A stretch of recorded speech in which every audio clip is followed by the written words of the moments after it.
All right, y'all. This is the Baxter Boom Bap podcast, and I'm your host, Monev360, and I'm very excited to talk to today's guest. This producer made music on these two classic albums that I'm holding up right now. Like, you see the Pharoah Monch one, and then the next one, gotta get rid of, used to the opposites and stuff. But yeah, Raucous presents Sound Bombing 2. Both of these, I bought these when I was a senior in high school back in '99. So,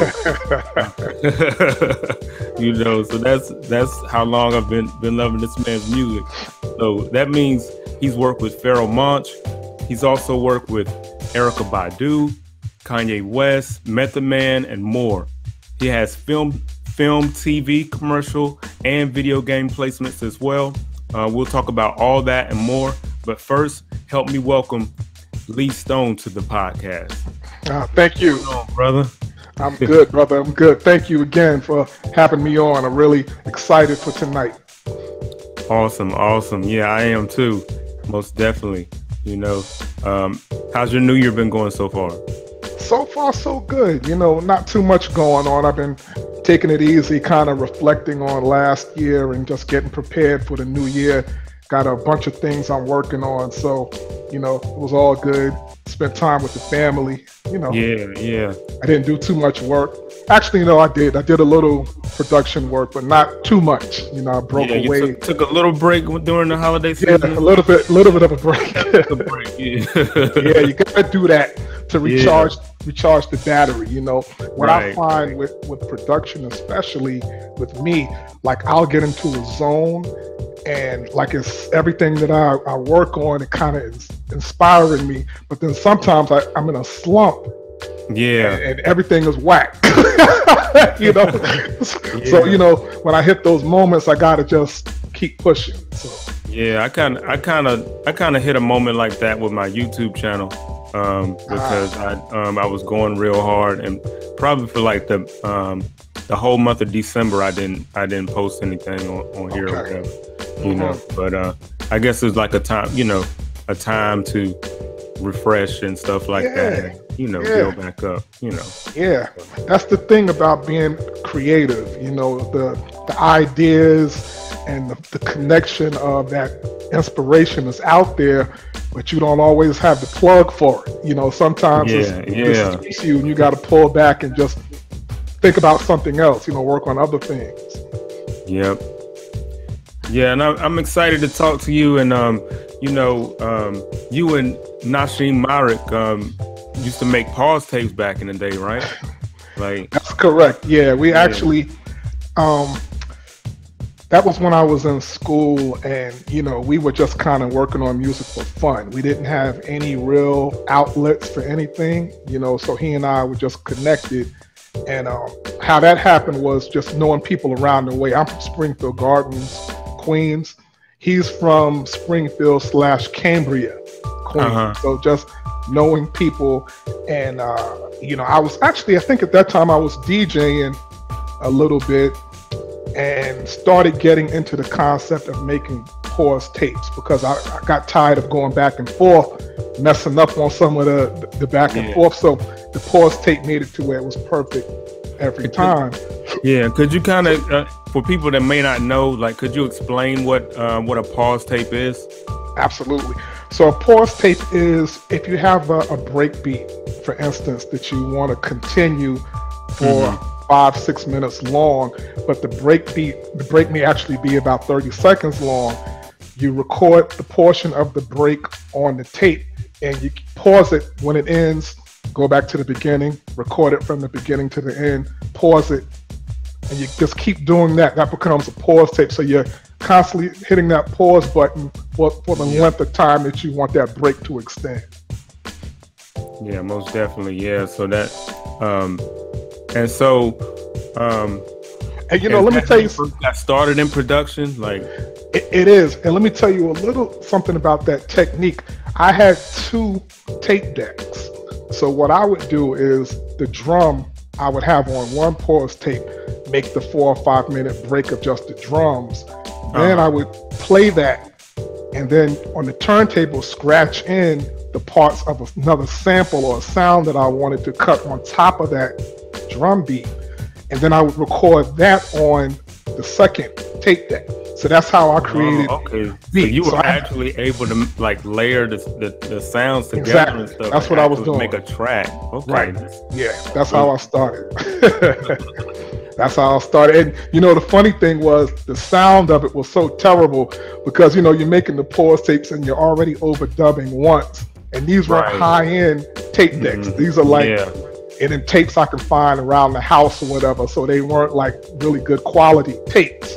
But it gave the sound. Every time you heard something, record something new, it messes up the fidelity. Like, yeah. Exactly. You know, but it was something about the way it captured the vibe, and the rawness of that was also kind of cool on some of the breaks.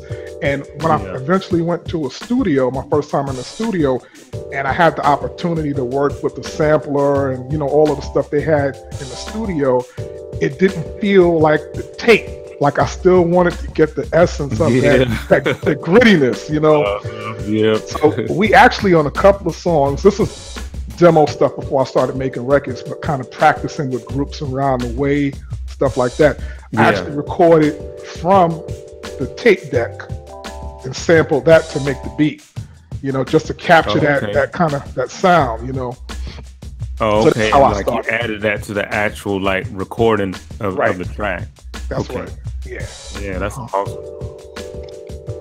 So, what are your early memories of hearing hip hop music for the first time?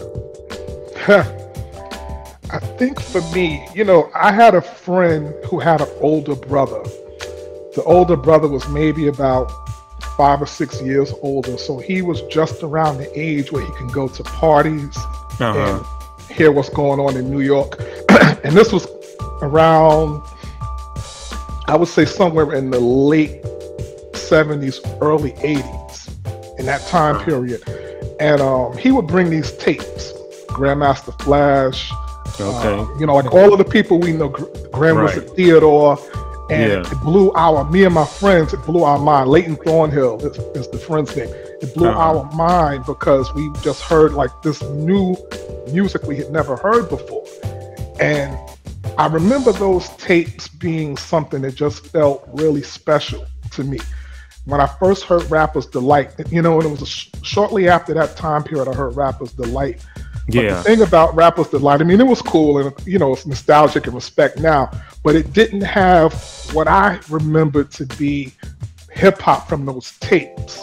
You know, like it just didn't feel like those tapes from the Armory. Let me ask you about those tapes. So like, okay, so were those like full on songs, or was it like kind of like the Park Jam type of? That's what it was. It was just the DJs going back and forth, mixing good times, and the rapper, you know, whip a whip on the wheels, you know, like this kind of stuff going on with party vibe. That's all it was. It wasn't actual songs.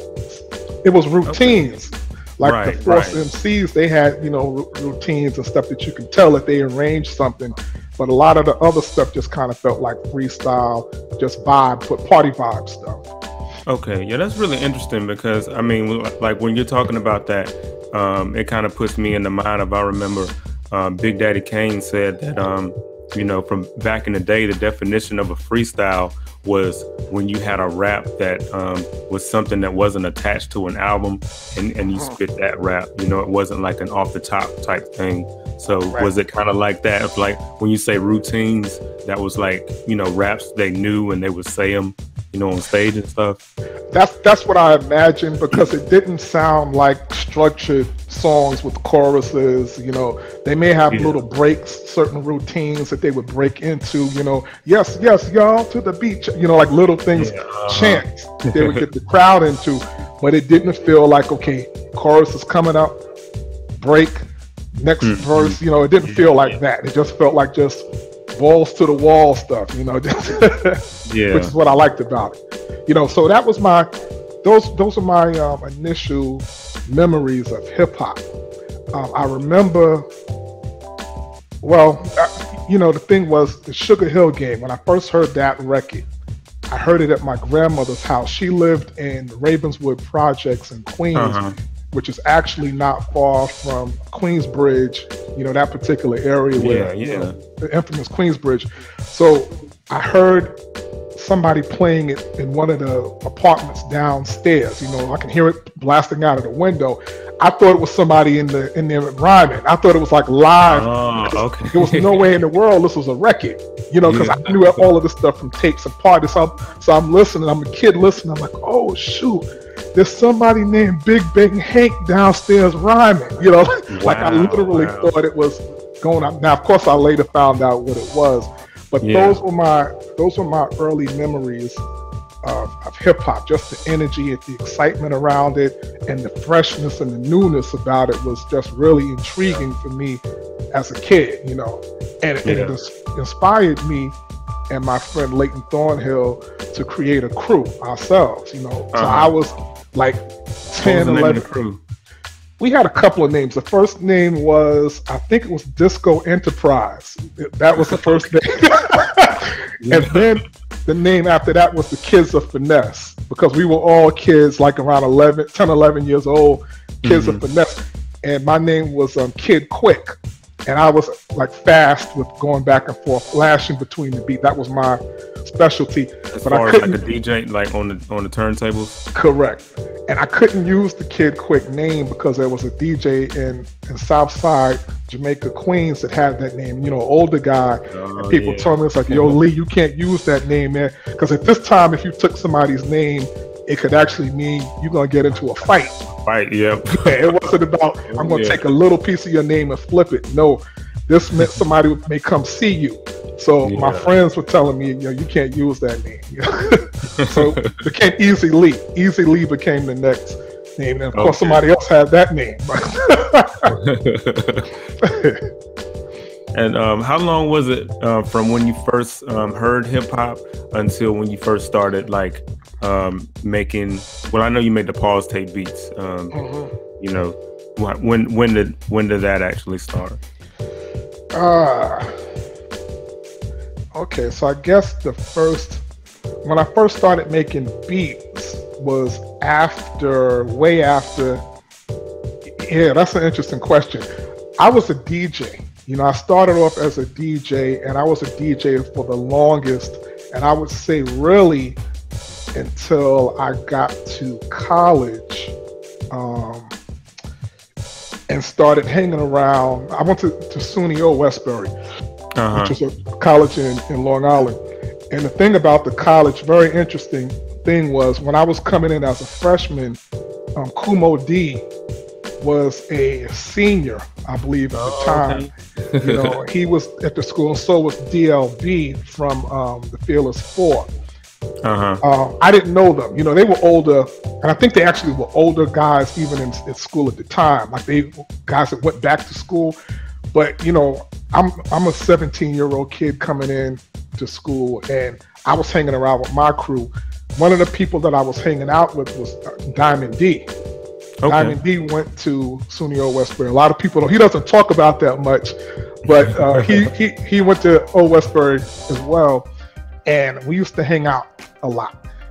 Between him and seeing him DJing, because I had stopped DJing for a little while, him DJing and kind of got me back into hip hop, and the people that I was seeing on campus got me back into hip hop because it sounded more like what I had heard on those tapes.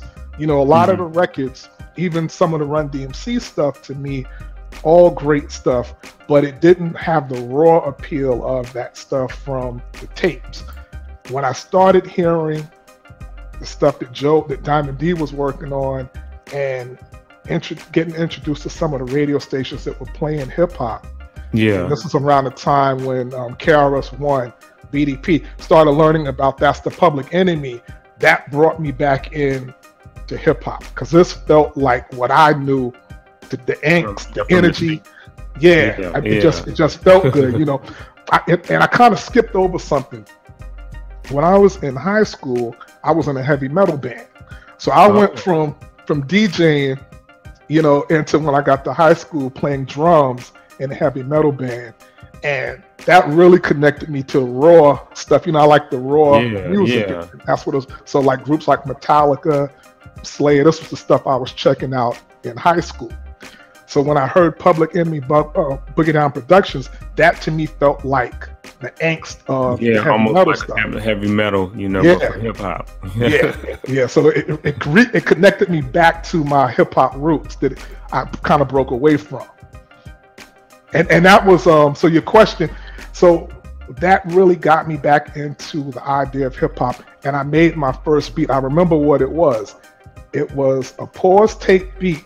Went back to the pause tape of Sister Sanctified break, and I combined that with Proclamation of the Wicked, which was a rock band called Celtic Frost.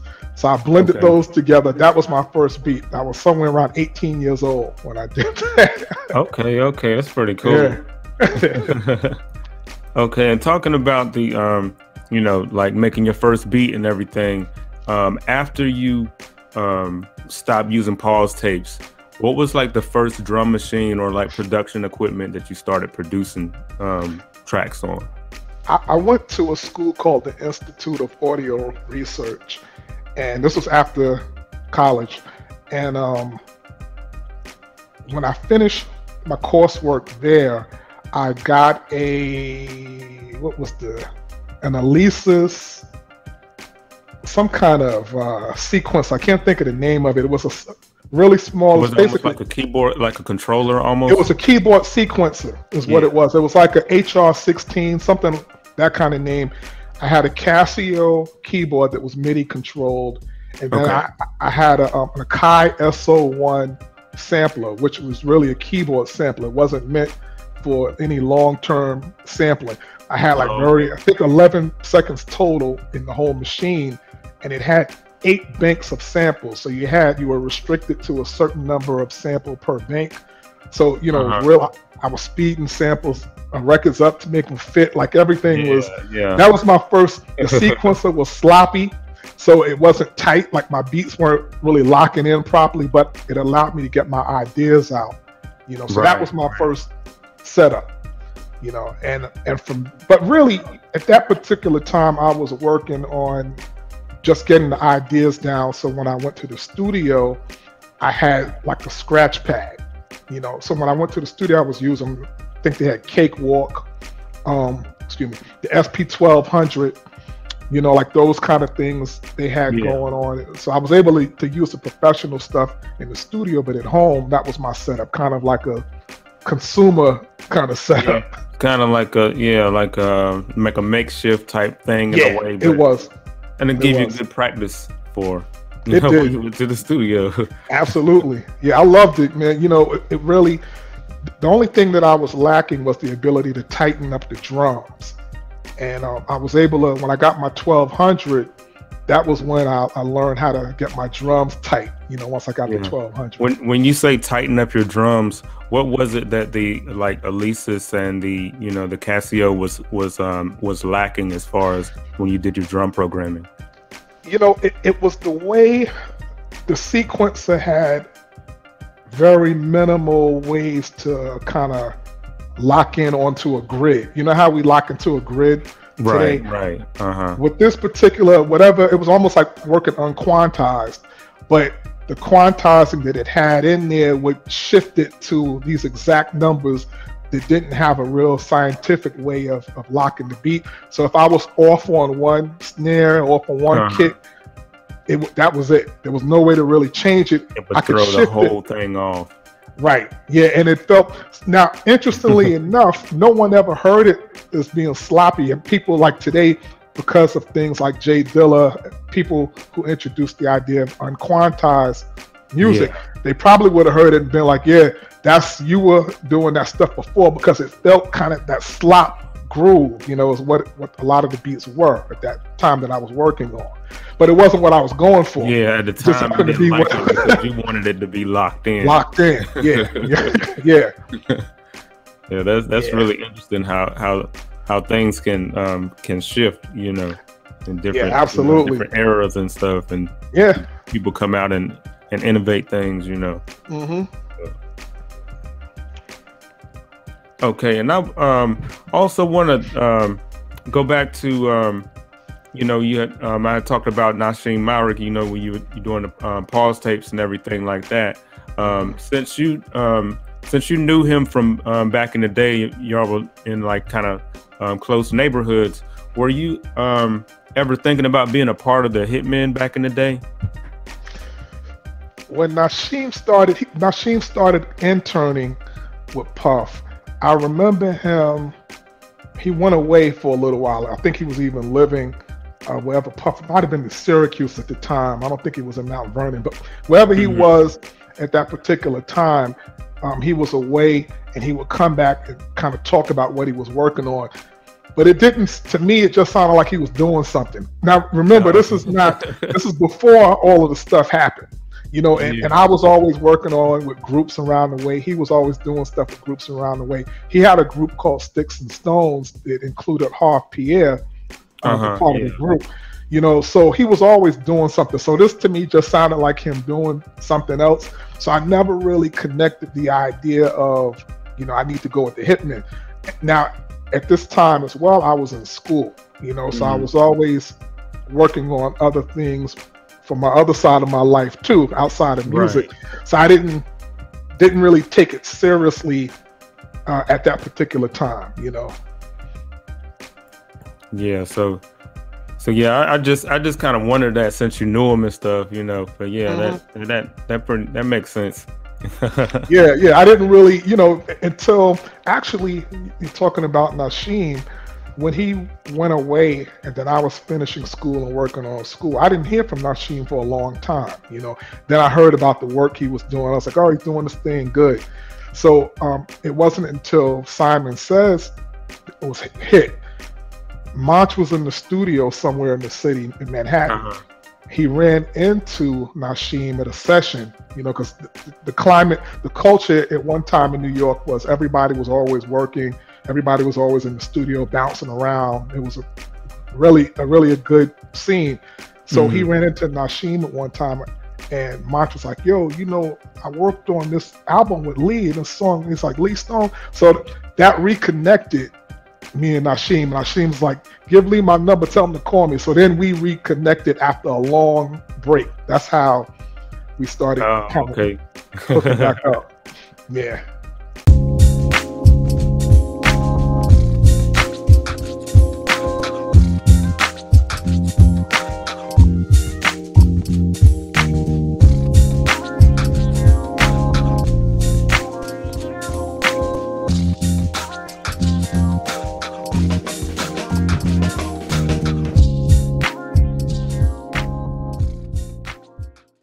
Okay, and you mentioned Pharaoh, and so that leads me into my my next question.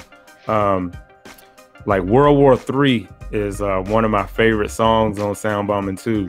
Thank you. I love, yeah, no doubt, man. I love Pharaoh's first verse on that, and like also those horns. So like, you know, so when you're picking samples for beats, do you like skip through the record and kind of just find what you want like that, or do you like play the whole song and then you hear it and kind of conceptualize it in your mind? Like how do you do it? It depends on the record. That particular record was Cool in the Game, and the record itself was kind of like disco-y.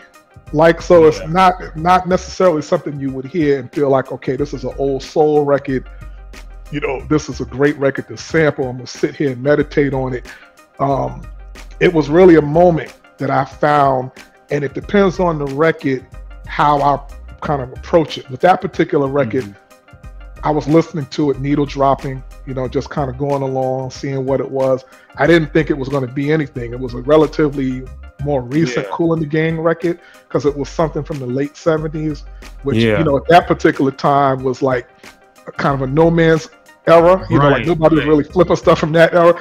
But I liked the way it felt, and I felt like there was something there that I could create kind of a boom bap groove from that horn. But that's not typical. Like, you know, it depends on the record. Some records are, to me, so special that I don't even work on them because the approach is not there for me yet. But you know, some records are like no-brainers. It's the first opening line. It's open, no drums in it. Feels good. Let's go. You know, but other songs I have to listen to and kind of feel out what it is that I appreciate, and hopefully bring something to them, not necessarily improve, but to kind of reinvent it and make it just as good, or if not better, in our format of hip hop. You know, that kind of thing. So I have a real respect for the record, the original. You know, when I'm right. Do you remember what drum machine that you made that beat on? It probably, yeah. Oh yeah, that would have been the SP 1200 and 950. That would have been most of Internal Affairs was the 12 and 950. You know, the stuff that I worked on and stuff that me and Mach worked on. Well, one song, I think it was Hell. Hell was the only record that I worked on that I used the 2000. MPC 2000, but everything else was SP 1200. And the interesting thing about what I did is, even though I was working on the MPC 2000, I sampled my drums in the 12 and then resampled them back into the 2000 because I wasn't quite ready to break away from the 1200. Yeah. So I was like, I gotta keep that grittiness. And my engineer at the time, Troy Hightower, he was telling me, it's like, man, how you gonna leave the 1200 and you're gonna miss that low bit sampling? And I was like, yeah, that's true. All right, you know what I'm gonna do? I'm gonna sample 12 and then go back into the 2. So that's what I did. So are the SP 1200 drums like really better in that regard as far as the grittiness than like the MPC 2000 or whichever? Did you say it was MPC 2000? Correct. The thing was, that was the talk, right? Like everybody at that time, because we're in a period where people were using the MPC 3000, the 2000 had just dropped. And a lot of people had a lot of hate for the 2000 because the 2000 was a little bit less expensive and it wasn't as kind of, I guess, prestigious as the 3. So the 12 was still golden era legacy machinery. So people believed that it had better drums, the grittiness that it brought to the table. But, you know, in hindsight and in listening to it today and kind of having more experience, I don't know that it made much of a difference sonically, really. You know, I think it coming out of the machine, you know, there are filters and different things in the 1200 that the MPCs don't have and you know, never did have. But the reality of it is you can make the drums, I mean, you can't change the bit maybe in the MPCs, but you can kind of roll off some of the top end if you wanted to, which on some level is what you're doing. When you hear the less of the quality, it's just not as brilliant and high fidelity. It's sounding a little bit more muffled, you know, and that kind of dirtiness that people like. You know, I think there are ways to kind of mimic that dirtiness, and you don't have to have the 1200. Does the MPC have like EQs like on it that would help you kind of achieve the sound that you wanted to, as far as getting the drums how you want them? Absolutely. The 2000 had filters that you can go in and low pass, high pass filters. And you can manipulate the sound that way, which is a lot of technique. A lot of people use that technique to kind of make the bass low and have just the bass, sub out the bass and not have the high part. You know, like during that era, that was big. So the MPC had that. It has that, still has it with even the software. And you know, what was the other thing you can do? There were ways to play effects. The 2000 also had a card in there where you can do a lot of different things with reverbs, you know, flange, you know, different things to give it a different vibration than just whatever you put into it. So, you know, and that's the thing about technology. There's always a conversation. It doesn't matter what you're using, you know, it's all about the ideas. There's partial truth in that, but then there's also truth in the technology, because if I can get to something quicker, using something that's more modern and something that's allowing me to do things that I could never do on the 1200, then by all means, I'm going to use this new thing and get to my ideas quicker. You know, it does make a difference. You know, absolutely. Like when you put it like that, you know, absolutely. There's certain things that certain machines can do, certain sounds that certain drum machines have, like, you know. Absolutely. So. The thing, like you mentioned, World War III.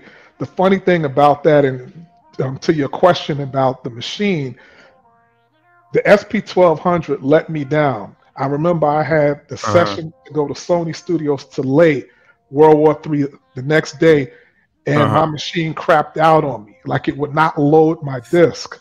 And I was like, how is this happening? I finally got it to load, but it didn't load the sequence. It just loaded the sounds. So I was like, what's going on? I went to Mancha's house, you know, lived about 15 minutes away, and got his SP12, and I had to reprogram the beat. So it wasn't quite the same as what I had. And I was even in the studio reprogramming parts of World War III because I had it laid out and it didn't save it. So you kind of had to redo the beat, remake the beat. Yeah, and that was a nightmare. Here's my opportunity. Think about it now. This is my first time going into Sony Studios, professional studios, and I think we were in the A room at the time. If not, it was the B room, this is like Mariah Carey's room. We're in like a serious room to record this. Tony Maserati, I think, was the engineer for that. I believe. Yeah, I definitely heard of him. Yeah, big time engineer. He has plugins named after him. So we're in there, and I'm like, damn, my daggone machine just stopped working on me. Well, is this a sign, God? What's going on? What's going on? But you know, I worked through it and got it to be, I would say, in my feeling, about 99% of what it was when I originally made the beat, you know, when it was just a demo. Yeah.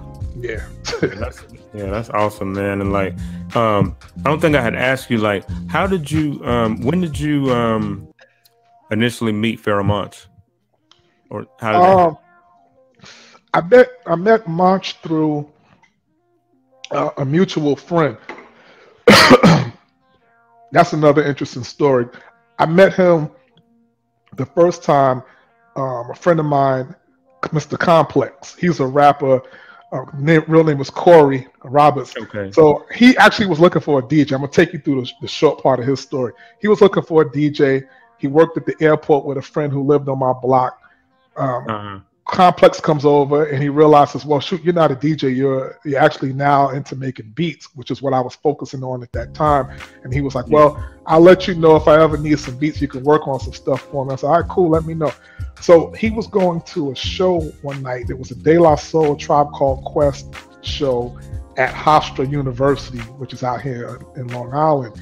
So he asked me if I wanted to roll. I was like, yeah, I'll roll. It's like, okay, you know, I'm bringing two friends of mine with me. So Monch was one of the friends, along with Extreme, who was the manager of Organized Confusion. So that was when I first met Monch. You know, I think, at that time when the first Organized Confusion album came out, or like before? This would have been maybe the second album. It wasn't the first one. It might have been like around the second time. Yeah, somewhere around that time. And I don't think it was the third, because I think they had 3 albums, Equinox being the last one. This would have been the second album. So that was my first meeting with him. I didn't care for him all that much, you know, when I met him, because he was very quiet. And I always tell him he was kind of quiet and just kind of. That seems ironic, like. Yeah, I didn't. Because he was so quiet, and then how I took that was that he just wasn't personable. Right. You know, like so it was just like, well, I shouldn't say I didn't care for him. It wasn't love at first sight. You know, It was pretty much he was there, I was doing our thing. To this day, though, talking about that show, that had to be the best hip hop show, if not best show that I ever saw in my life, and simply because of the sound. Like the sound, the Tribe and De La, the 808s were rumbling your clothes. It was like a phenomenal show. But yeah, that would have been my first time. Now, fast forward to how we really connected and bonded was we went to, at this time, Monch was working on his weight loss. He was heavier when he was on Organized Confusion. And I was also going to the gym a lot. So again, it was Mr. Complex that glued us. He's like, yo, let's go to the gym together. So we all went. Complex was working at the time. You know, I wasn't, and Monch was available to go out during the day. So he and I connected and we started going to the gym together. This is before we ever worked on any music together. You know, and you know, actually there was another part of the story I skipped because I met Monch. Once I found out, back up a little bit, once I found out who he was musically and everything, I wanted to get him on a song that I was working on. I went to his house and he liked the track, but I don't think he liked the song so much. So that was that. You know, we just had that was our exchange together. The gym came later and we started to just go to the gym together, helping each other out, you know, spotting for each other, and that's how we connected. Okay, yeah, that's awesome, man. Like building a friendship, you know, working out, stuff like that, and then, you know, it just evolves into, you know, we working in the studio and stuff like that. Yeah, we had a lot of discussions during that time. We were reading a book called Behold the Pale Horse.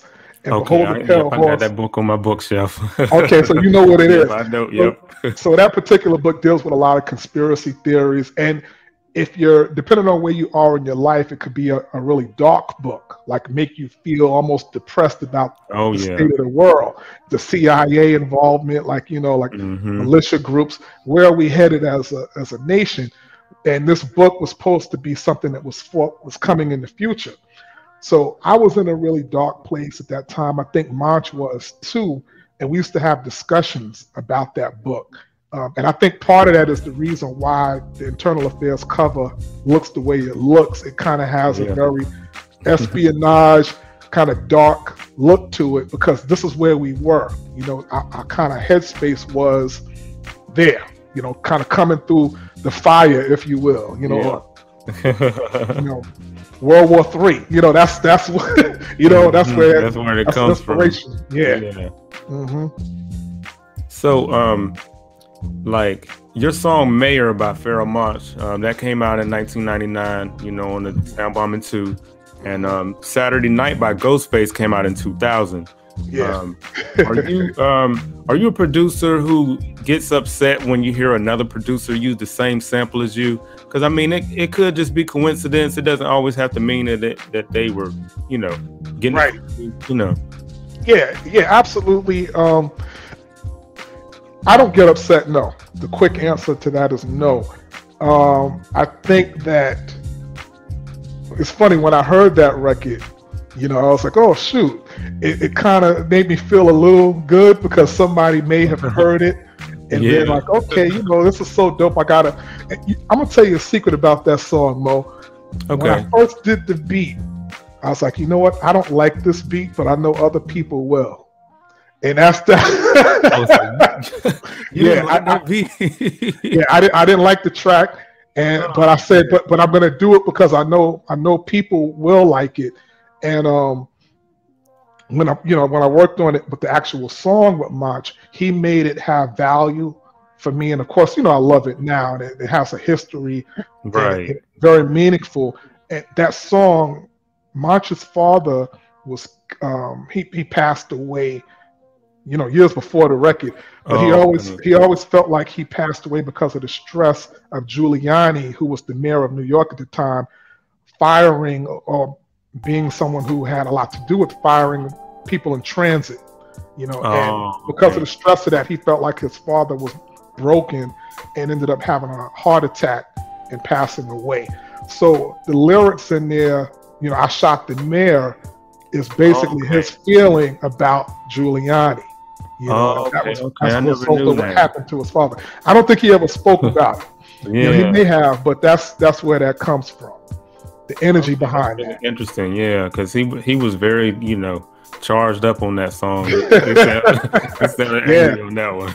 That was really a dedication and a memoriam to Mr. Jameson. You know, I never met his father, but you know, just you know, Monk speaks of him very highly, and that was really hurtful for him to lose his father in his early 20s like he did. You know.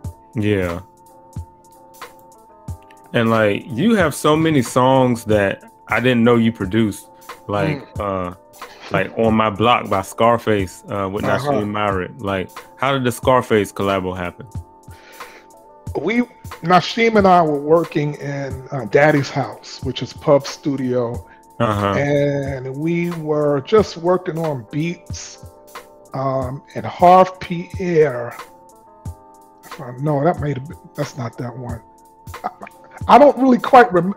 We were just working on beats at Daddy's house, and just, you know, every day we worked on stuff. We would put it to the DAT tape, which is the way we would record the stuff.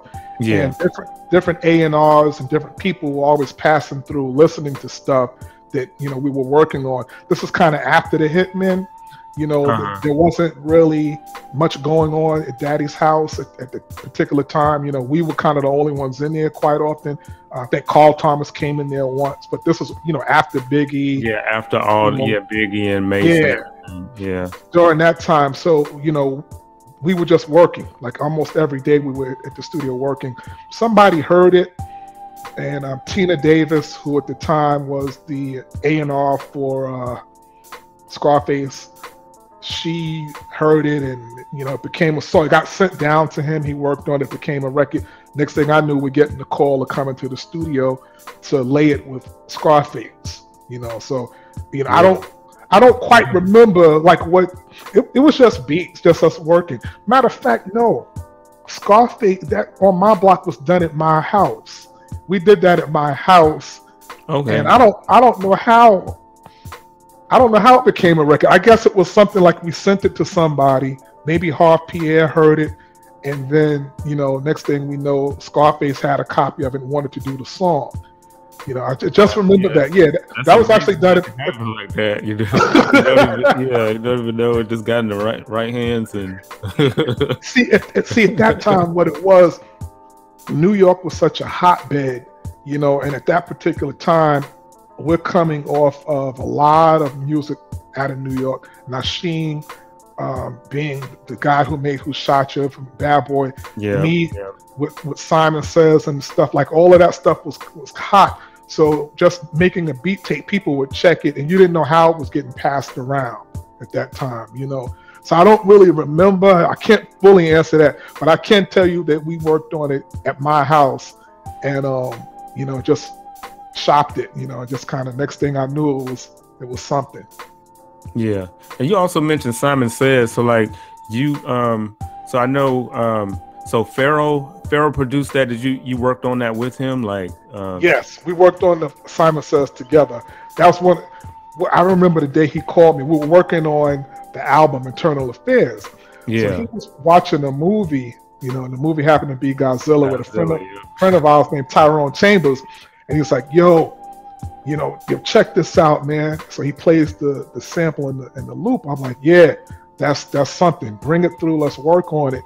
So he laid it out in the 95012 at his house. Basically what I had heard, he brought it over. We started putting the drums and everything, shakers and all that stuff to it, put the intro to it and laid it out. And then I directed and recorded him on the vocals, you know, for the execution of the actual song. And there was a couple of different versions of that record too. You know, when he first did it, I was like, you know what, you need to come back around with the Get the Fuck Up, because it only happens once and then you go off into the tail end of the chorus. So we did an alternative version, and then when he did, I was like, nope, that's whack. Let's take it back to how you had it. Keep it raw, you know. So, you know, that was a phenomenal recording session. I remember the second verse for that particular record, when he was recording that, and I was sitting there listening to the groove, especially that run, Exorcist, Sexorcist, all of that. I was like, damn, this is it. So he comes out, he's like, I'm gonna do that again. I was like, nah, you got to listen to this.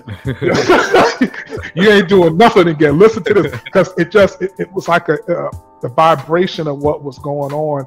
I felt something special in that moment, you know, and thank God, like a lot of times when I feel that it works for me, you know, and there's something to go with. That happened on another record on the album that Monch actually had the words wrong, and he did change it, but he wasn't at the mix session. I'm not gonna tell you what it was, but we got to the mix session. What song it is? Because he would kill me. But the thing was, he said the words wrong, but it felt right. Yeah. So he didn't come to the mix session. So I'm in there with the engineer. He's like, "There's 2 versions on this second verse. Which should be the one?" I was like, "Just use the first one," because that was the one that felt right. The second one was the one he corrected. So he always gets at me. It's like, "Yo, I can't even listen to that song because you used the wrong version." But no one knows. Like no one knows. And it felt right. You know? We probably wouldn't know. It was a real small. Unless you told us. Yeah, and probably still might not know. Probably not. Probably not. So yeah, he and I worked on Simon Says together. Okay, let me ask you something else about Simon Says. So like, how did you record the sample? So like, if he was watching it on TV or a videotape or something? So the videotapes had audio outs. So you come out of the audio outs and you go into your sampler using little you know, the audio outs are the RCA cables. So you get the converter, the RCA cables to go to the 1/4 inch. Use the 1/4 inch, go into the sample in, and you record the samples that way. Oh, okay. Yeah. And also I know you used a tweet sample for Pharaoh's song "So Good." And there's also some beautiful keys on that track as well. In addition to sampling, do you also play live instruments? Yeah, I do. I actually started off as a kid. I took lessons, guitar lessons. Never took piano, and I also took drum lessons. Drums was the instrument that I actually studied. You know, learned how to read music, and kind of did more in that area than the guitar. The guitar was just kind of like a passing thing. You know, my parents put me in guitar lessons so I can do something, but I didn't spend a lot of time on it. I had a piano in my house growing up, you know, so I would go into the living room and kind of tinker on the piano and work out things. So I can figure chords and, you know, even some changes out just on what sounds and feels good, but I can't sit there and play you a full song, but I can get chords and vibes and certainly add to samples to make a song bigger. You know, that stuff is, you know, easy for me to do just because of the years of tinkering around with music. Yeah, so you can know just enough that you can get the sound out that you want to get, you know. Correct. Now the tweet, I didn't do that record. So Good. Monch did that on his own. That tweet, okay. So Good record. Yeah. He did that one. So my research was that's fine though. That's fine. But you know the interesting thing about that, he very often he lets me hear stuff that he's working on for my input. So there've been a lot of things that he works on that I input that I don't even ask for credit.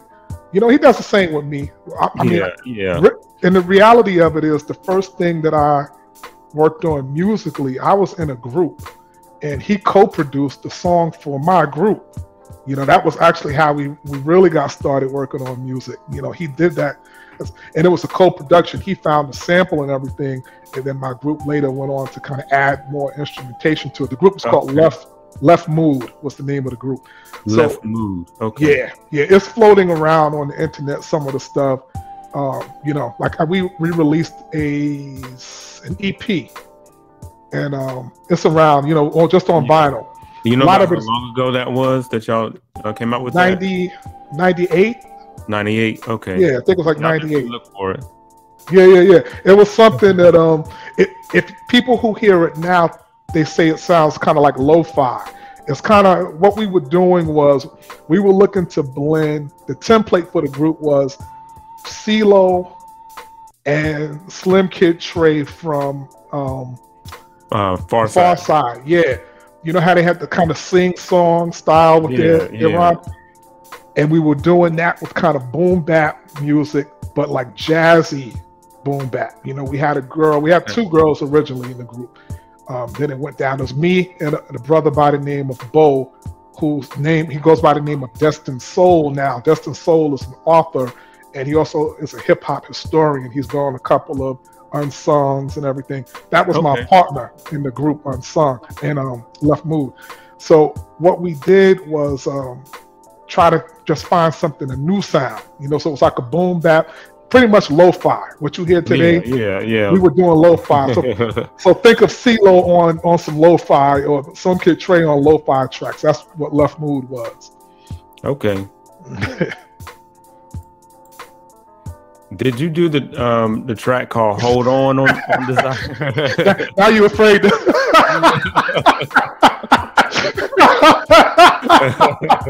Yes, I did do that one. Yeah, I did that one.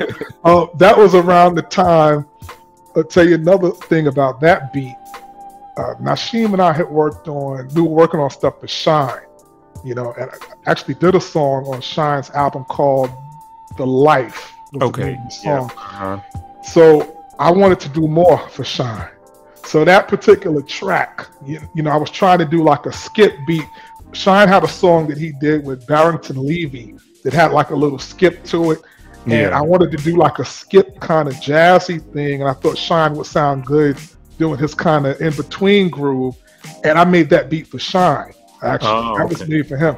I also wrote the chorus for that. I sang the chorus, and I was hearing Philip Bailey from Earth, Wind and Fire in the falsetto doing that. I wanted him to sing it. So when I sang it, I referenced it that way. Monch heard it and fell in love with it and wanted it. So he got it. So we referenced the record with Mila Machinko, who was one of his background singers. And, at the time, he was on SRG Records, or Steve Rifkin's record label. Lauryn Hill actually wrote. We sent it to Lauryn Hill to do the verse, to do the part that I referenced. She did something totally different. She almost did like a rhyme to it. This was around the time when Lauryn, I think, was going through some difficulties, you know, so it was after the record. And, you know, she wanted to kind of, I guess, do something different, you know, rather than the singing stuff that she did on her solo record. But it didn't really work for the record for us. You know, it was kind of too avant-garde. We were looking at that. You had to tell Lauryn Hill no. Well, and it wasn't, and you know, it was really just a matter of it just didn't fit. It didn't fit the record. You know, it was a little too much for it. We just wanted to follow what I had written. So it went to Erykah Badu after that, you know, and she did it pretty much the way that I wrote it. You know, she added the atlas at the end, but that was how the vision was for that record. She saw it through. But that's funny, amazing. Right? Yeah, to have Erykah Badu on, you know, on a track you made, you know. Oh yeah, like, It was especially at that time, you know, that was when she was really just smoking hot. I mean, she's always a talented person and just great artist, but at that time it was like everything was golden, you know, like she was at the top of the game pretty much then. So it was phenomenal, still is phenomenal, you know, that she worked on that record. Yeah. And what about the Method Man song, The Motto? How did that track come about? So that was the one where I kind of got it confused when I was telling you the story about us being at Daddy's house and Harv Pierre coming through. That was what happened with that record. Nasheem and I were working on beats at Daddy's house, and Harv Pierre came through, heard that one, and before we even finished it, he was like, yeah, let me have that particular track. So Method Man did the verse to it. I took it back to the house and I added it's more string. We had a little bit of a disagreement. Harv didn't want me to add anything to the beat. He's like, nah, just let it stay how this is raw. But I was like, it's kind of boring. It's like a 2-bar loop. I think it's 2-bar loop. And that sample goes hard, man. It does. Really does. Well, thank you for that, man.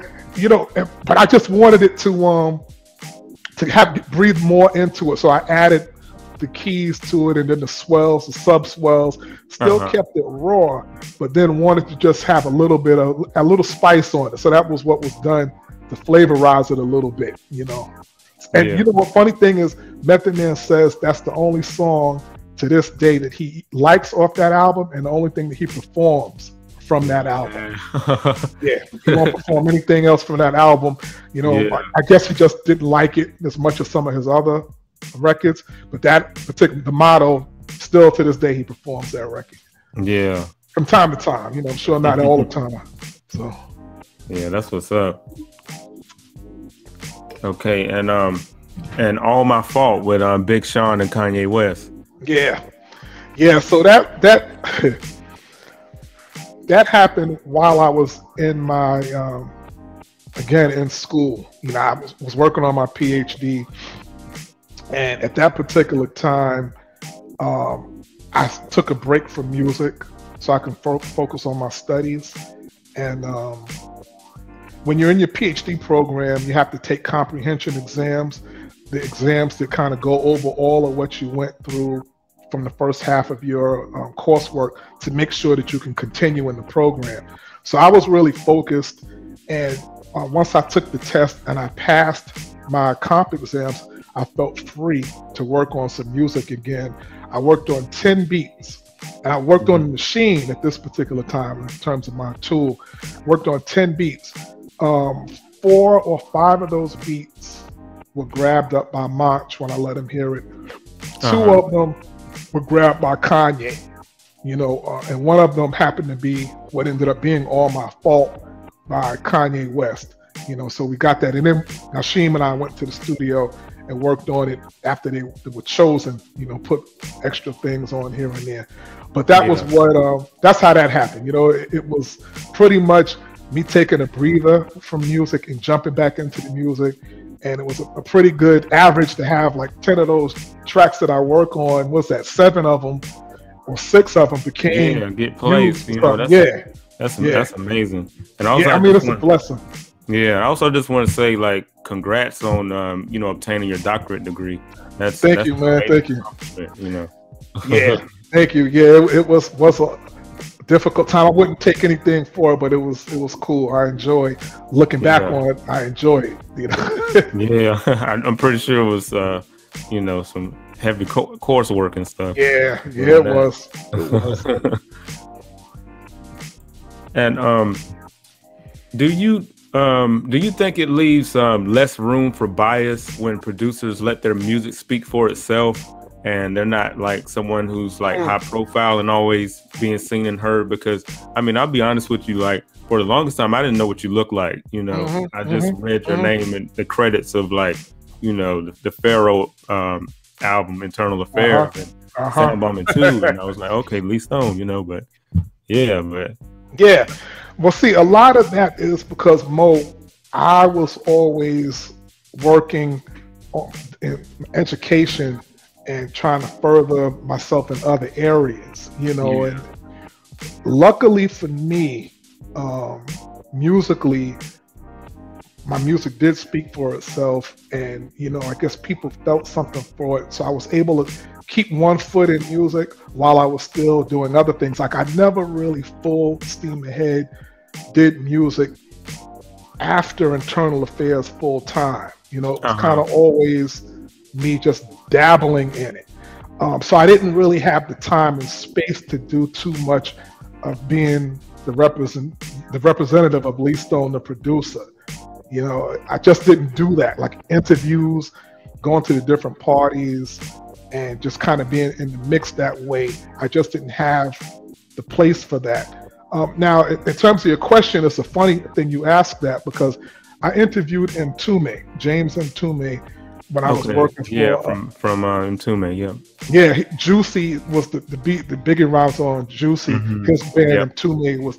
So, you know, he's also, well, he's passed now, but he was also someone who was a philosopher almost, and a real student and a wealth of knowledge when it came to music. So when I interviewed him, and I was working for a poetry magazine at the time, when I interviewed him, he talked about hip hop. One of the problems with hip hop and black music in general is it becomes instant music, you know, because we glorify the producers of the music, not so much the artist all the time. It becomes producer driven, and it makes the music have one-off feeling because you're not kind of grooming the artist, living and breathing with the artist. You're seeing the producers all the time, and you have super producers, and they become bigger than the artist.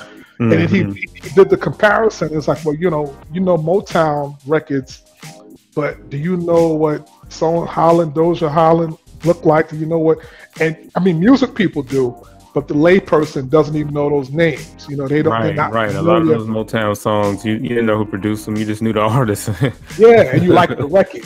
You know, and it was hip hop that brought that into the forefront, that we see the producers more, and you have the idea of the super producer. Now, we had super producers, of course, but to have that person be kind of in front of the artist, that became something that you really started to see more of in hip hop. So his feeling when I interviewed him was that was not really a good place for the music. My personal feeling, I understand that, you know, what he means by that, but I also think that it's fine to be known for the work that you do. You take somebody like Timbaland and Dr. Dre. I mean, you're not going to forsake knowing what these men look like. Right. It's just too much work, you know, and too much good work out there for us not to really see what do these people look like that's making this. So I think that a lot of what we do as hip hop producers, we stand on the shoulders of people who came before us and did have the notoriety, like Pete Rock. And I mean, Pete Rock, I remember hearing him talk on the record, and it gave the record flavor, you know. And I wanted to, and I mean, it got to where I like seeing Pete more than CL because he just that's Pete Rock, you know. You know, so probably one of the first people to really do the ad libs like that on the. What I remember. What I remember. So you know, so I don't think that. I think it's cool that's done, you know, but I do understand on some point what Mtume was saying as well, where it can supersede, override the artist sometimes, and you know, make the music a little bit kind of instant music or not as valuable because we're not having a chance to appreciate the artist the way we should. Right. And on songs like My Block and World War III, I noticed you have like it's a drum pattern where it's like a stutter step kind of like in certain spots throughout the track. So like, did you discover that like exploring the features on your drum machine, or do you tap it out live? Like, what's the story on that? Yeah, I used to, so we're going back now 20 years ago. And we're going back at a time when hip hop producers typically made the drums feel like live drums. You know, it was boom bap, but it felt comfortable. Right. For me, I thought that the drum machine tools, we should use them because they have something that a drummer couldn't do. You know, like a drummer can't necessarily, I mean, a good one can, but the kind of mechanized thing that you get when you hit note repeat and hold the sound down is not something that a real drummer would think to do and could do with that kind of precision of a machine. So it was on purpose, me messing with the machines, trying to make something feel like a hybrid between the machine and like a person. So I had a record called Guns. Guns was a song we never released. March and I worked on for Internal Affairs. And in that, I used a note repeat in the hip hop on the hi-hat. So the hi-hats were going which became what we now see people do that all the time with trap beats. When I did that in '99, it was like, what the hell? But see, what I was doing, I heard it as the gun clicking. So you hold down. So I made the hi-hat click like that. Yeah. But you know, people thought I was crazy for doing that. So the song was never released. Huh? You're too early. way too early. Way too early. It was You know, it's interesting that you talk about like using note repeat and everything. because like behind me I have the book Dilla Time, and you know, in that book he kind of like talks about how it's almost like a misconception of people thinking that what Jay Dilla did was only just not quantizing when he you know, programmed his drums, but he actually figured out a way to use the MPC where he could make it sound like that. So it actually, like, the feel of it is actually even kind of different than what an actual drummer would do, you know. So yeah, like, it was really kind of interesting. I was talking to a friend of mine, also a producer by the name of Super Dave West. What he was telling me is there's a movie, 5 on the Black Hand Side, I think was the movie. At the end of the movie, there is, and this may be in the book, I didn't read the book yet, but there's in the movie, people are clapping on set to the music that was happening. So when they recorded the movie, they couldn't sync whatever the people were doing with the clapping to the sound, so the claps were kind of sloppy. They were they had a connection, a grid to them, but it wasn't gridded in with the snare of the song. So what Dave was telling me is I don't know if this was a conversation he had with him or the book or what it was, but he told me that JD heard that and was inspired by how that felt. That on-offness inspired him to. And here's the thing: if we listen to Jay Dilla's beats, they're not all the same like that. Like, everything he did isn't the offness. It depended on what the song or what the sample or whatever called for that he did. Some joints are just locked straight in. You know, you can hear some of them do feel a certain kind of swing, but absolutely, like, people have the misconception that everything is unquantized. Hank Shockley from Public Enemy, you know, he's a mentor of mine. He taught me what they would do a lot of times with the sounds. None of that stuff was quantized. They would fly it in or feel. One time they would throw things in, but some of that was due because of the technology. They were limited, so they didn't have the ability. It one time because there was no click edit, like, that's undo. right. And everybody got their hand on something in the studio. You know, it wasn't like you had program stuff. You know, everything wasn't all programmed. So sometimes by necessity you come up with stuff. And for me, like, when you talk about the stutter, the drum stutter, that became something of me just trying to do something where I was a hybrid of the machine people, but also using this great piece of tech, you know, to the fullest. You know, that's really where it came from. And something cool to give the track some variation. You know, like, that's key. That's key. You know, like, keep people into ear candy. Ear candy is important. You know. And when you're producing beats, do you have an artist in mind usually, or do you like just kind of make it and then say, you know, I'll send it out and see, you know, where it ends up, you know? It both ways. Sometimes if I get a call to work on a project, you know, that is what it is. But in terms of like working and just having something in mind, that happens as well. Like, you know, I'm thinking about, I want to do a so-and-so track, or I'm feeling kind of like this particular record inspired me. Let me see if I can catch that kind of groove on another record that I do, something that I work on. But it varies, man. It's not really all or nothing, unless it's something that I'm doing for the artist. Like, for instance, got a call. D-Dot is working. I don't know if I should even say this, but working on a record for Black Rob. You know, so of course he passed on, but you know, this record, taking the vocals and different things. So I sent one thing off that they're working on for him now, but that was me thinking about D-Dot. Actually, no, Black Rob. They actually sent me the vocals for that, and so, you know, and then Nashim and I are going to work on some things as well for that project too. You know, I don't know where that project is right now in terms of their final decisions on all the cuts, but you know, okay, so something will be coming out. Black I believe. I believe be so. Interesting. I always liked Black Rob. He was real dope. Oh yeah, like great dude. Like that life story. That's man. classic, man. Yeah, and a real cool dude, man. Like every time I met Black Rob, really nice, genuine dude. You know, just a real cool dude. Can you think of any song that you where you made a beat and you had an artist in mind, and it ended up going exactly to that artist?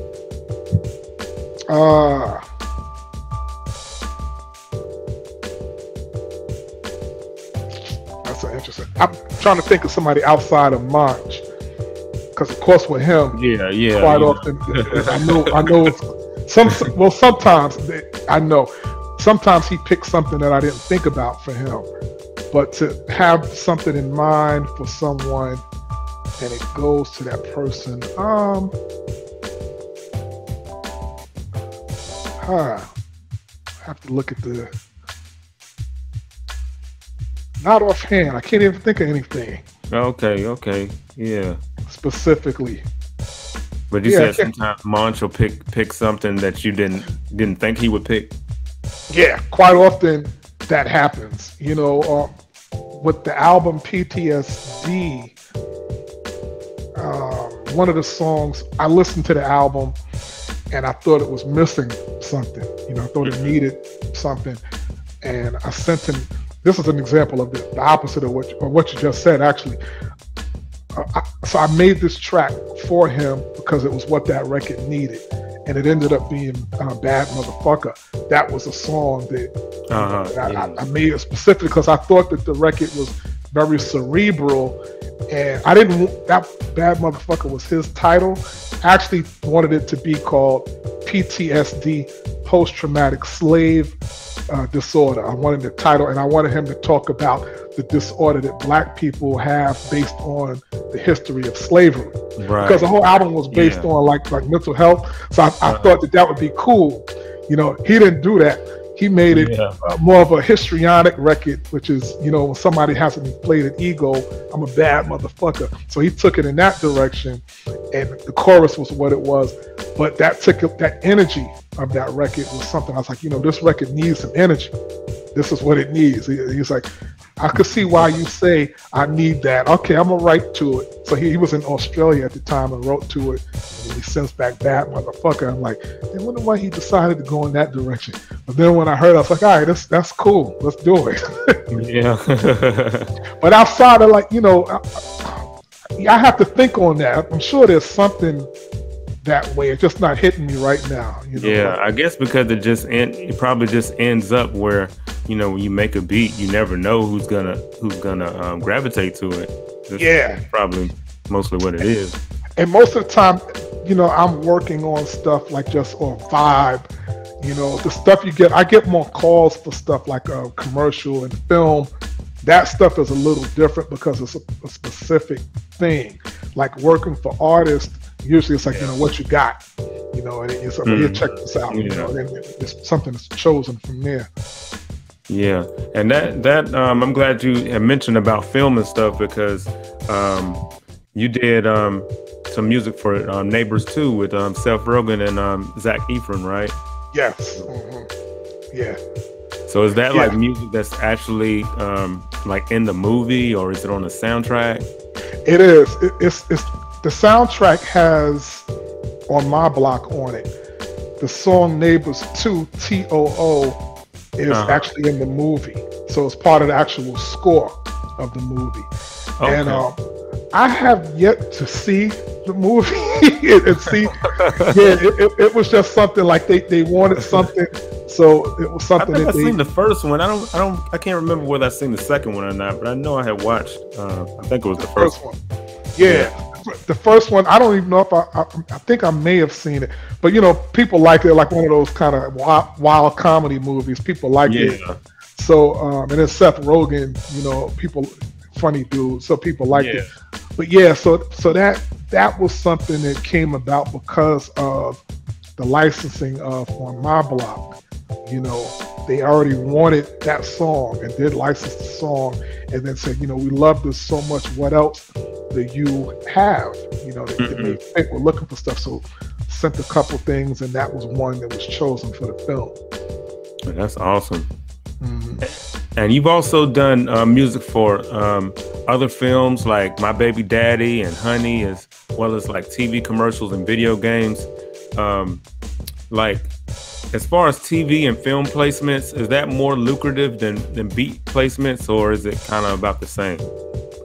See, licensing your music is really the lucrative. This is why it's important to own your publishing, because you don't know the life that your music can have beyond.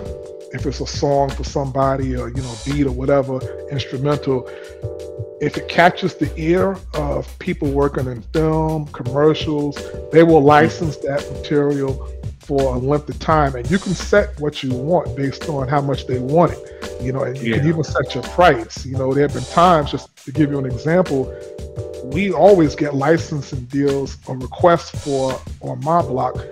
A lot of them we turn down simply because the money isn't what we want.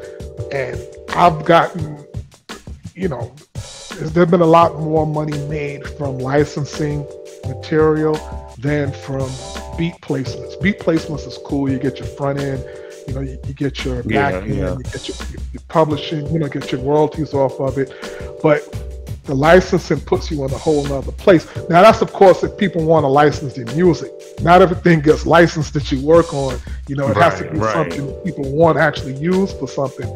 But yeah, absolutely, I would say that having a song that captures the essence and soul of what people want for their commercial or movie, and then it gets put out there in a whole different format for a lot of times a wider audience, and it's for a limited time. A license could be 6 months, it could be 6 months with a renewal, a year, it could be for a one-off. I mean, I literally sold one track to Nike for a commercial that they were using for an event that they had.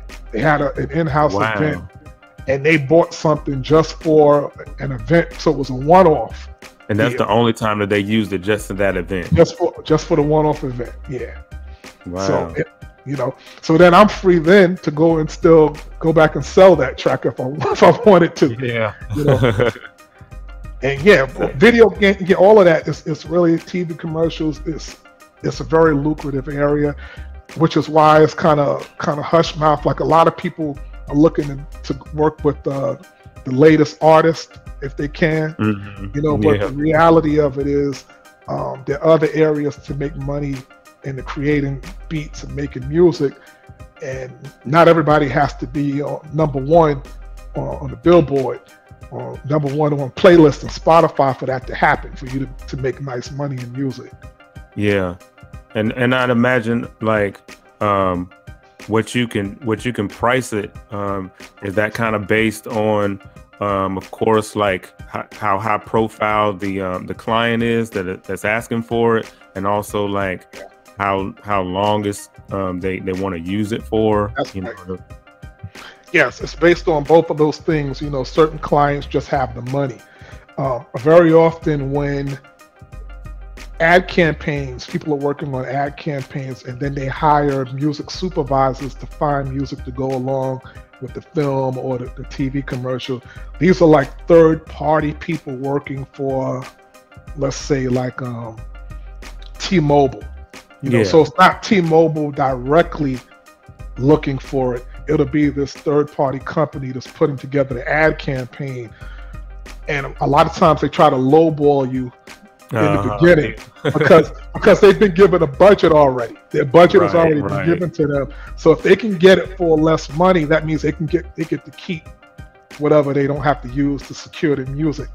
So once you've been around, that's what the game is, and where how much they can really offer based on the client. Once you hear who the client is, it gives you an idea how much you can request. So absolutely, it depends on, and also the length. One of the other things too, I'm very particular about how the music is used and what it represents, especially in a hip hop format. So I had a discussion with Scarface about On My Block. Speaking of On My Block, this one particular commercial used the music in a way that made it look like some kids created the music. You know, it showed I think it was a girl on the piano and another kid on a drum machine.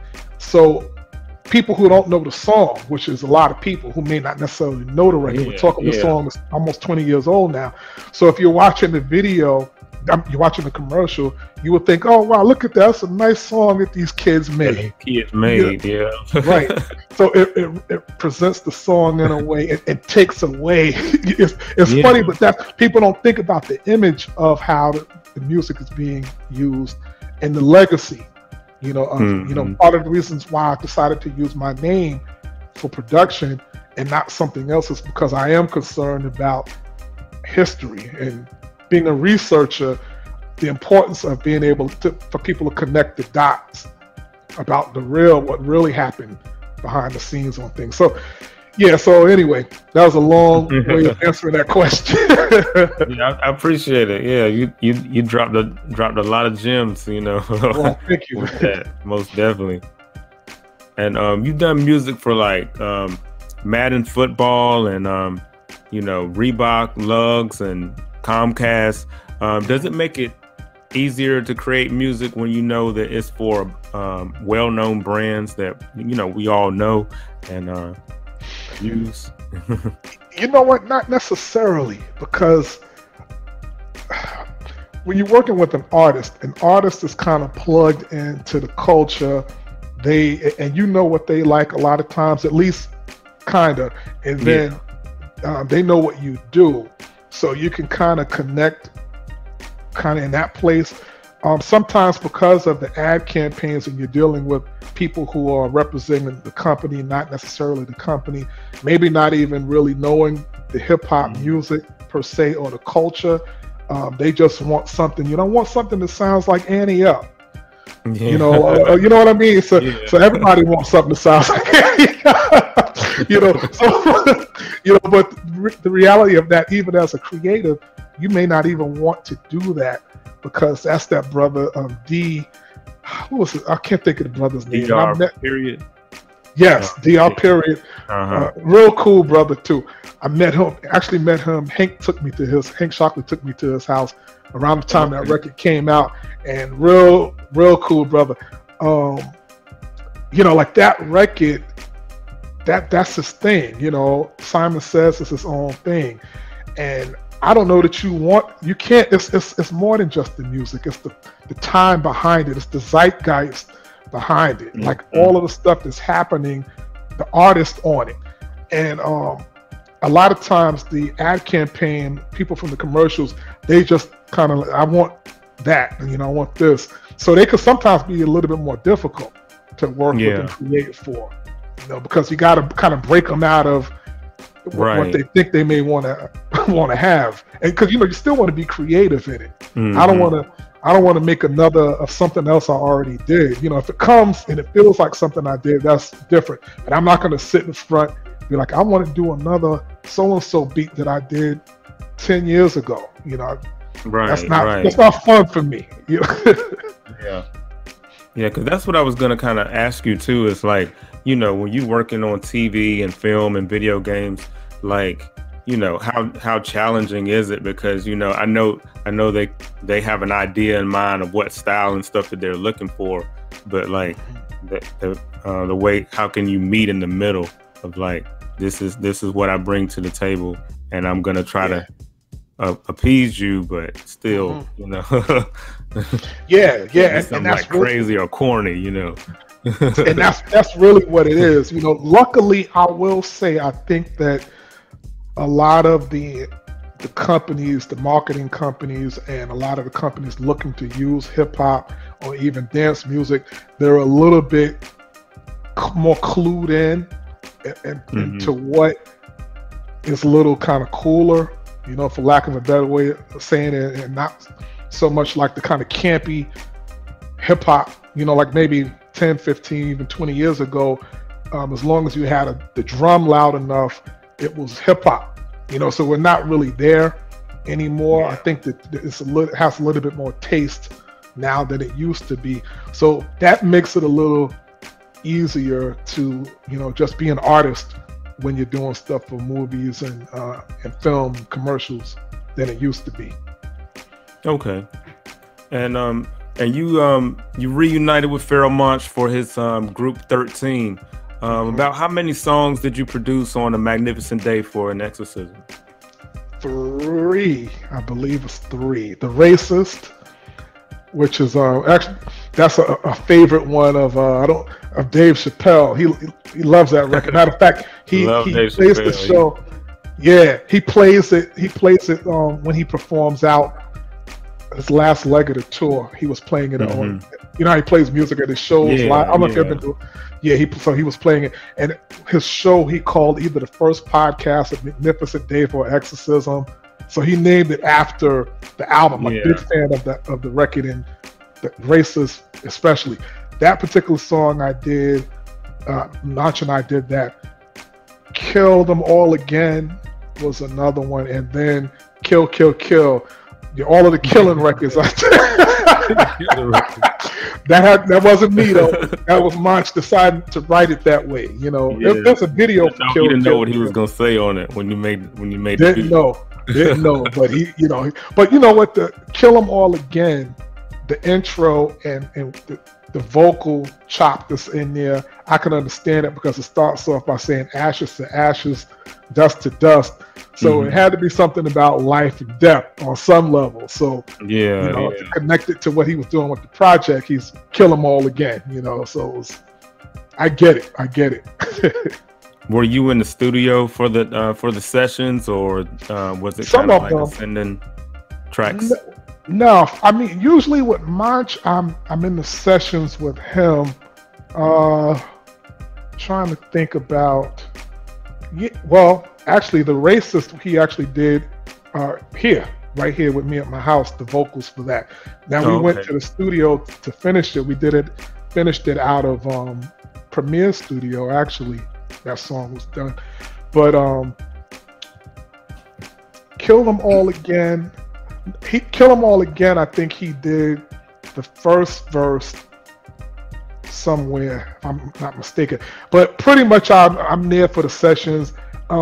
It was interesting with this record because Daru is from Tennessee. He doesn't live in New York. Marcus does. So we did meet up most of the time for the sessions, but sometimes I was sending files to Marcus, you know, and then he was sending it back to me. I work on it. Then we would go into the studio to finish it. So it wasn't like the thing we're all sitting in there together for the whole album like that way on the stuff we worked on. A lot of it was kind of putting it together. Now for every song we did get together in the studio at some point. Yeah, but it's like it's like a mixture of you know, the creative process of it. Right? Exactly. Yeah. I mean, like Kill Them All Again, that's a track. I did that track.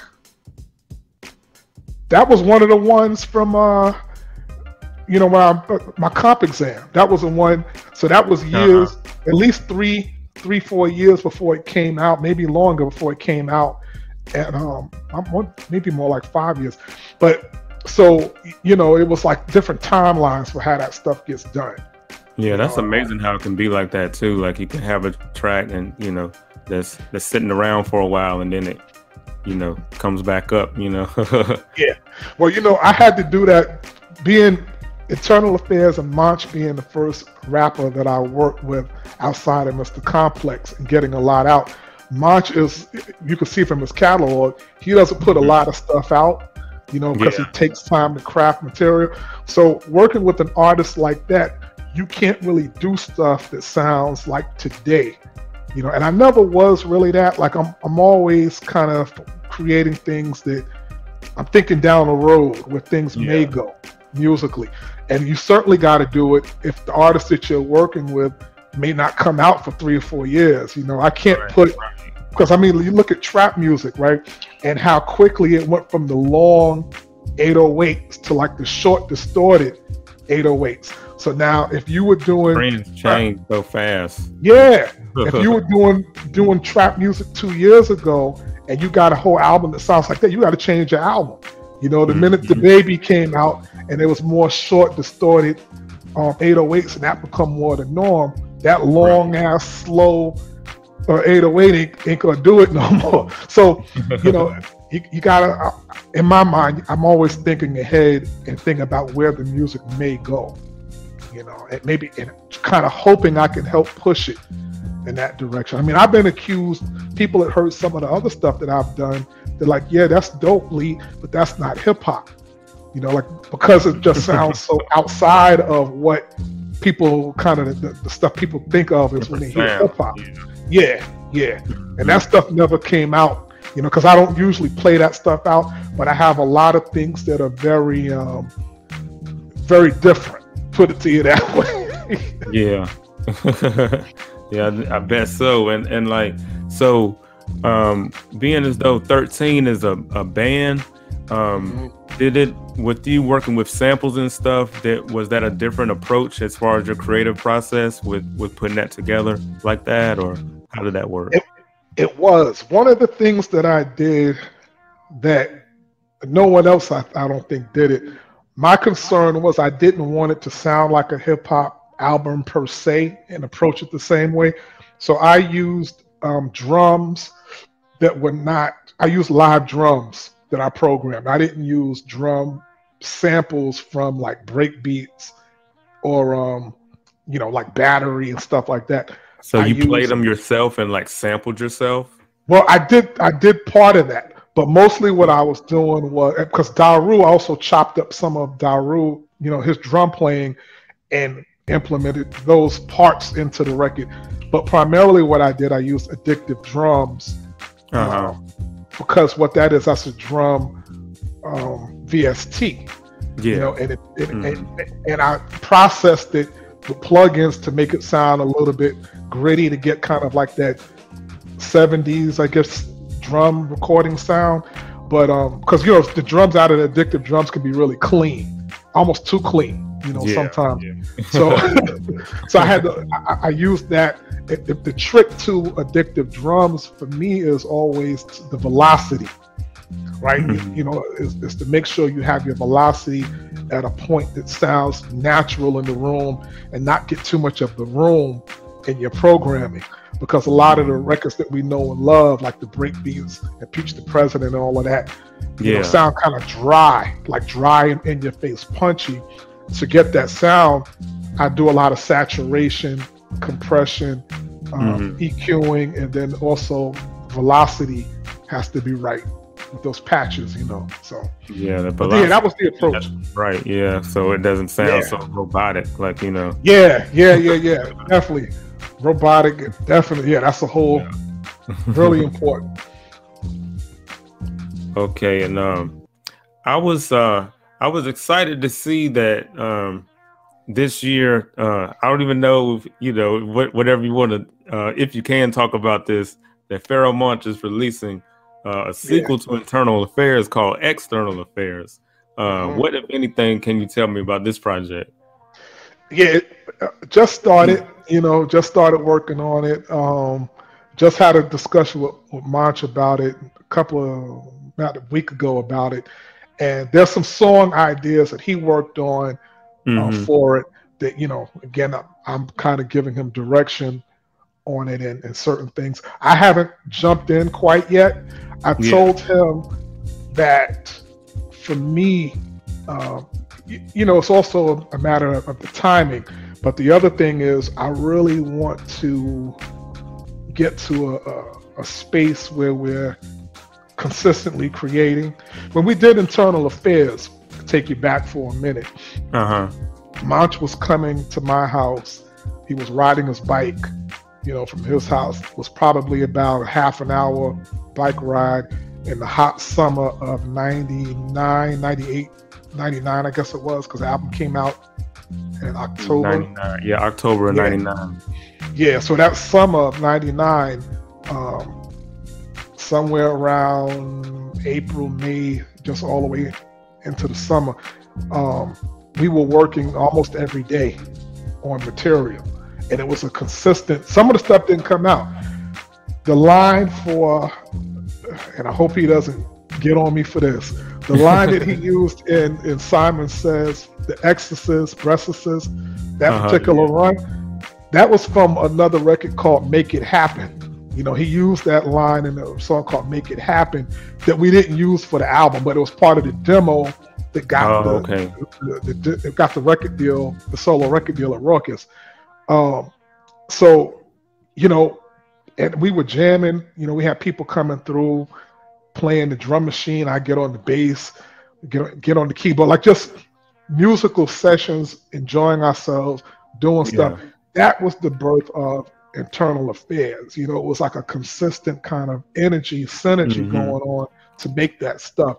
Even the stuff that he chose for Diamond, from Diamond D especially, he's playing me the beats, and we're discussing the stuff, you know, like the approach, the chorus idea.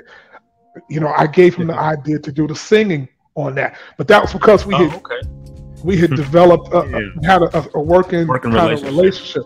Yeah, it's different now because, you know, it's a different time. We're older. We're don't have time to be in the studio as much as we used to be. Me especially.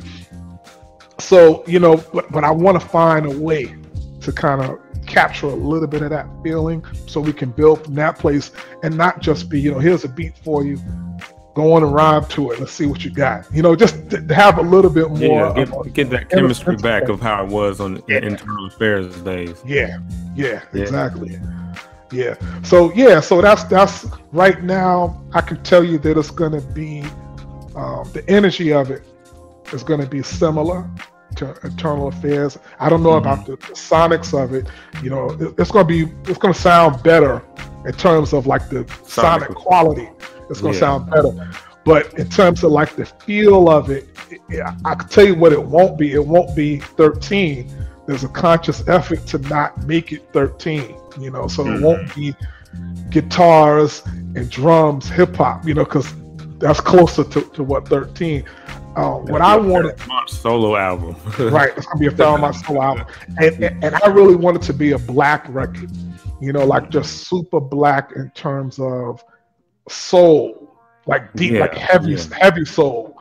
That sounds very interesting. I want it to be like gut bucket type soul, you know, and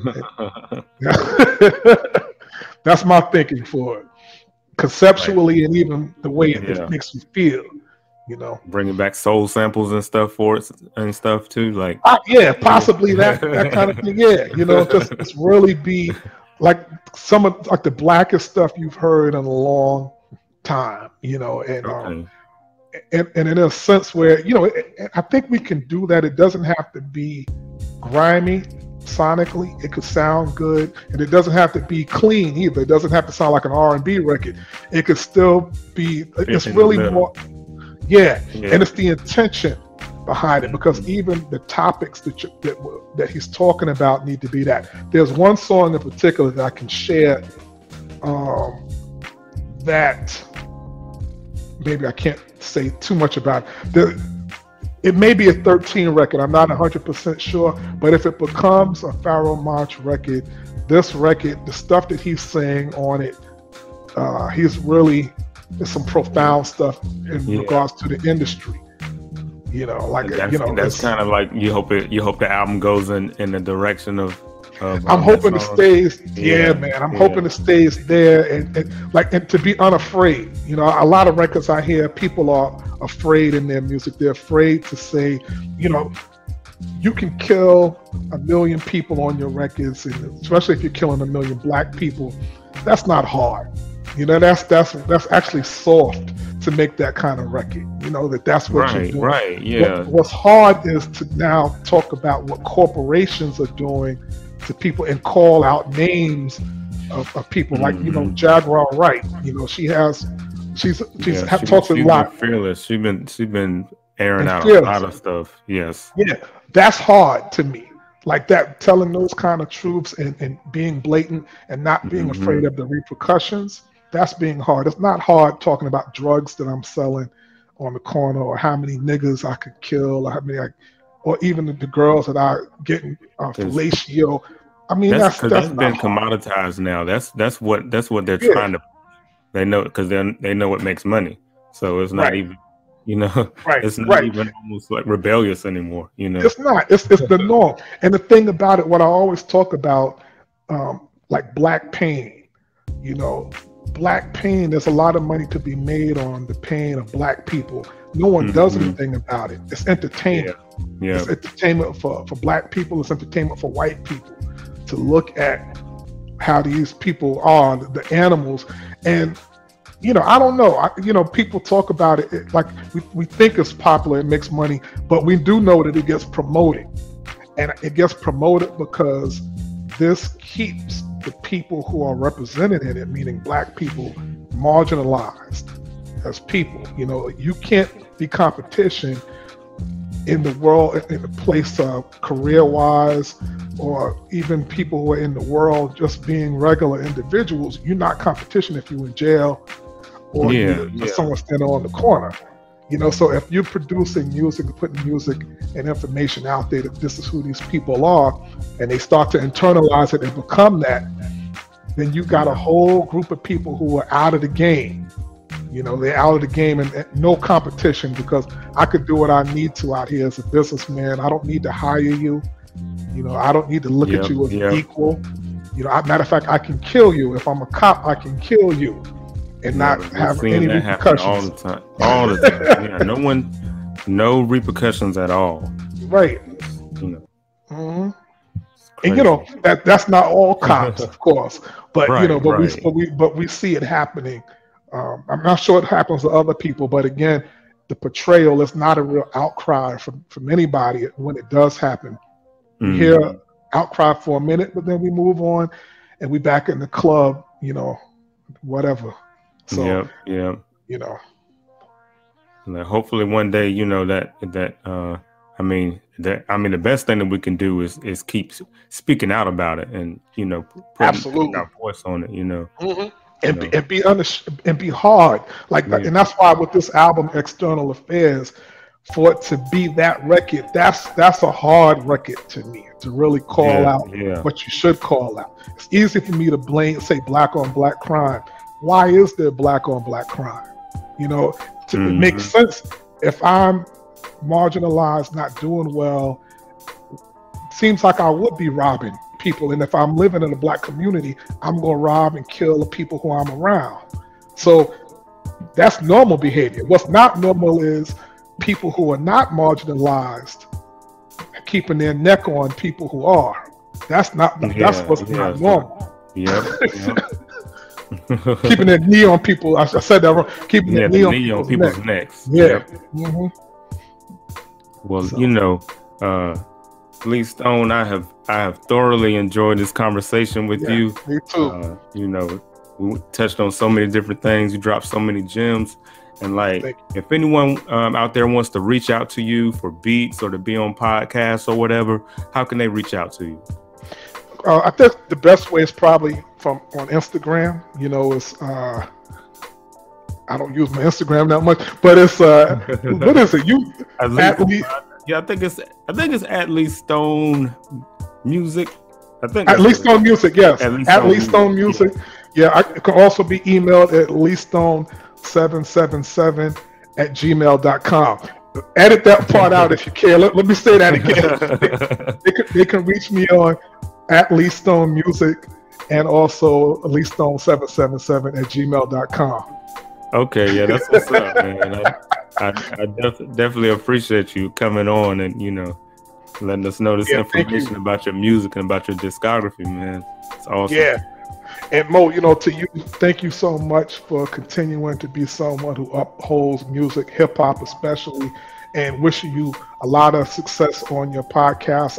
I did check out a little bit and I saw, you know, your intention behind what you're doing. Beautiful work. Keep it up, man. Keep it up. Thank you. I'll definitely spread the word about you as well and help connect you to other people who you may want to interview as well. We could talk about that, you know. Okay. Yeah, I'll definitely get with you about that. I really appreciate that. All right. Appreciate you, man. All right, man. All right. Thank you, man. Good talking to you. Stay in touch. All right. I definitely will. All right. All right. Peace.